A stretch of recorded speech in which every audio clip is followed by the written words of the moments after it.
Bapak Ibu sekalian dan adik-adik, hari ini saya akan memberikan materi mengenai bahaya penyalahgunaan narkoba bagi pelajar. Nah, sebelum kita mulai, saya akan perkenalkan terlebih dahulu. Nama saya Nanda Paramita, saya biasa dipanggil Nanda ya adik-adik. Nah, jabatan saya di BNN sebagai penyuluh narkoba ahli pertama.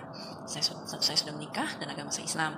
Untuk informasi lebih lanjut, adik-adik sekalian bisa menghubungi saya di 0815 935 4115. Kantor saya beralamat di Jalan Tanah Abang 2, nomor 12 Cideng Gambir, Jakarta Pusat. Baik adik-adik, kenapa sih adik-adik harus selalu dibekali dengan materi mengenai bahaya narkoba? Karena saat ini, selain darurat virus corona, Indonesia juga darurat narkoba nih adik. Ya, kita lihat seperti apa. Ternyata tidak ada wilayah yang bebas dari penyalahgunaan narkoba adik-adik, baik di perkotaan maupun di pedesaan.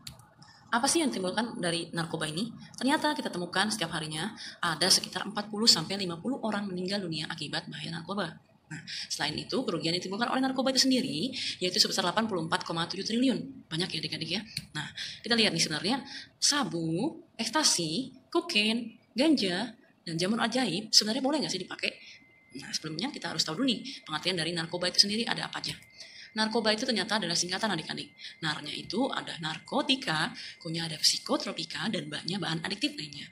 Dan ada juga yang menyebut nafza, itu sama ya adik-adik ya. Kalau nafza itu zatnya itu adalah zat adiktif. Lalu narkoba itu apa sih sebenarnya? Ternyata narkoba itu adalah bahan atau zat yang bila masuk ke dalam tubuh kita itu akan mempengaruhi tubuh, terutama saraf otak yang akan menyebabkan gangguan fisik, psikis, dan fungsi sosial. Nah, ternyata selain ada efeknya ada narkoba itu ya, efeknya dibagi 3. Ada depresan, dia menekan kerja otak, ada stimulan, merangsang kerja otak, dan 3 halusinogen, membuat kita berhalusinasi. Contoh-contohnya adalah kalau untuk depresan ada heroin, alkohol, pil penenang, inhalan, dan ganja. Stimulan ada sabu, ekstasi, dan kokain. Halusinogen ada ganja lagi, LSD dan magic mushroom gitu ya. Nah, yang patut kita waspadai adalah selain narkoba-narkoba yang tadi saya sebutkan, ternyata ada narkoba jenis baru. Ada apa aja adik-adik? Ada tembakau gorila, metilon, sabu cair, ya. Lalu ini ada lagi sabu yang dimasukkan dalam nutrisari. Nah, ada lagi yang dikemas dalam kemasan permen narkoba. Ada apa aja? Lollipop kanabis. Ya, lollipop kanabis ini bukan lollipop biasa, dia ada campuran ganjanya. Lalu permen Magic Pop itu menimbulkan sensasi meledak-meledak di mulut. Ternyata dulu sempat ada di peredaran karena ada kandungan pembuat sabunya. Ada yaba, ada elsid, main karet, dan lalu ada strawberry met juga sama, itu kandungan sabunya ya. Nah, ini ada yang gini, dikemas dalam makanan. Brownies ganja, lalu ada ya gummy bear ya, permen ganja juga. Ada cookies ganja dan juga ada keripik ganja. Nah, apa yang bisa kita lakukan adik-adik? Untuk mengetahui makanan dan minuman kita ada kandungan ganjanya atau enggak, narkobanya atau enggak, itu harus melalui uji laboratorium.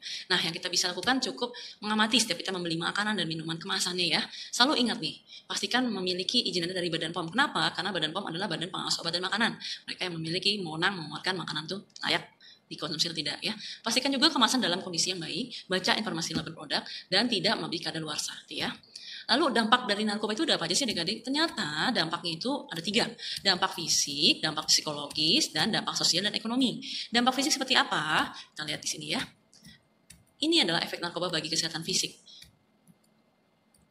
Nah, ada gambar otak yang full normal, ini adalah otak yang normal, yang sebelahnya yang bolong adalah otak yang sudah menggunakan narkoba, jadi dia ada bolong-bolongnya. Nah, kita lihat nih, ini si monyet aja ya, dia nggak mau pakai narkoba ya, karena kata dia ngapain pakai narkoba kan, masih pintaran gue daripada pecandu gitu ya. Nah, itulah. Lalu ada lagi, ternyata narkoba itu kan sudah merusak organ tubuh. Kenapa? Karena yang diserang adalah otak. Jika otak diserang, otomatis seluruh organ tubuh nanti akan mengikuti ya, rusak. Konsekuensinya gimana? Yang sudah pasti kejiwaan dia akan terganggu, depresi, ada sakit paru-paru, HIV/AIDS, sakit saraf sendi, dan hepatitis C. Ini dari fisiknya. Psikis seperti apa? Biasanya dia akan jadi depresi dan juga gangguan jiwa. Siapa yang mau jadi gila? Silakan adik-adik ya. Nah, lanjut lagi ada ekonomi dan sosial. Ekonomi dan sosial udah pasti ya, banyak tindakan kriminal, baik perampokan, begal, pencurian, dan lain-lain. Serta ada percobaan bunuh diri.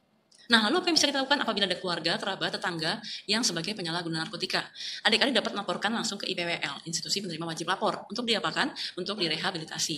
Nah, ada di mana saja? Bisa langsung dibawa ke BNN, ya, BNP DKI Jakarta, BNK Jakarta Timur, BNK Jakarta Selatan, dan BNK Jakarta Utara. Atau yang dibawa Kementerian Kesehatan, Puskesmas maupun RSUD yang sudah bekerja sama ya. Lalu ada di Kementerian Sosial, ada yayasan-yayasan yang sudah bekerja sama untuk rehabilitasi. Lalu bagaimana kalau penyalahguna itu tertangkap? Otomatis dia akan langsung diproses hukum alias dipenjara ya. Nah, Konsekuensi hukumnya gimana sih adik-adik? Nah, konsekuensi hukumnya menurut Undang-Undang Nomor 35 Tahun 2009 tentang narkotika, ini dibagi menjadi golongan 1, golongan 2, golongan 3. Golongan 1 adalah menyebabkan ketergantungan yang sangat tinggi, golongan 2 itu menyebabkan ketergantungan yang agak ringan, yang 3 yang sangat ringan, ya. Itu dibagi. Nah, contohnya apa golongan 1 tadi? Ada ganja. Bagi penyalahguna yang menggunakan ganja, itu maksimal akan dihukum maksimal 4 tahun penjara. Nah, sekarang adik-adik resikonya tanggung sendiri ya. Jadi adik-adik harus ingat, cuma ada 3 yang selalu dapat kalian ingat selalu kalau menggunakan narkoba. 1, kalau diketahui oleh orang tua, pasti kalian akan dilakukan untuk terapi atau direhabilitasi ya, karena orang tua sayang pada anaknya. Kalau diketahui aparat, sudah pasti kalian akan ditangkap dan masuk penjara. Nah, kalau sampai tidak ketahuan, apa yang terjadi? Kalian overdosis, meninggal dunia, dan akhirnya masuk neraka gitu ya. Apa yang bisa kita lakukan? Cara mencegahnya seperti apa? Terapkan selalu pola hidup sehat. Selesaikan masalah dengan ibadah, dekat dengan teman dan keluarga, dan mengikuti kegiatan yang bermanfaat. Tips 3 supaya tidak menjadi penyalahguna ada apa saja? Yang pertama, kalian harus tingkatkan iman dan takwa kalian, gitu ya. Kalau iman dan takwa kalian kuat, udah pasti kalian akan mudah untuk menolak menggunakan narkoba. Yang kedua, piknik dan hiburan supaya tidak apa? Supaya kalian tidak stres sehingga mengalihkan menggunakan obat-obatan. Olahraga, kenapa harus berolahraga? Supaya badan kalian sehat, kuat ya. Dan yang terakhir adalah hindari tempat penyalahgunaan narkoba. Ada di mana saja yang biasanya tuh ada tuh di tempat hiburan malam. Hindari ya adik-adik ya. Nah, kalau kalian mempunyai kreativitas, ayo kalian berpartisipasi dengan mengunjungi Rumah Edukasi Anti Narkoba atau rean.bnn.go.id. Ini adalah wadah bagi generasi milenial yang mempunyai hobi membuat video, musik, fotografi, desain grafis, poster, ataupun artikel mengenai narkoba. Ya, kalian bisa upload langsung di sini ya. Nanti akan mendapat apresiasi langsung dari BNN. Nah, bukan saatnya kita diam. Narkoba ini masalah bersama. Jadi, ayo kita peduli. Narkoba tidak akan hilang kalau tanpa ada kerjasama semua pihak. Ya, seperti saran dari Bapak Heruwinarko ini, Kepala BNN RI, yaitu belajarlah dari sejarah hancurnya generasi karena narkoba. Lakukan perbaikan segera bersama perangi narkoba. Baik, jika ada pertanyaan lebih lanjut, kalian bisa menghubungi kami di kantor saya, Jalan Tanah Abang 2, nomor 112 Cideng, Kecamatan Gambir, Kota Jakarta Pusat, daerah khusus ibu kota Jakarta, BNN Provinsi DKI Jakarta. Jangan lupa follow media sosial BNNP DKI Jakarta untuk mendapatkan informasi lebih banyak terkait narkoba. Baik, sebagai penutup saya akan menyantumkan sebuah pantun untuk kalian semua. Malam dingin semangkuk sup, secangkir teh hangat tidak terlupa. Jangan sampai prestasimu meredup hanya karena narkoba semata. Baik, sekian dan terima kasih. Sampai jumpa adik-adik.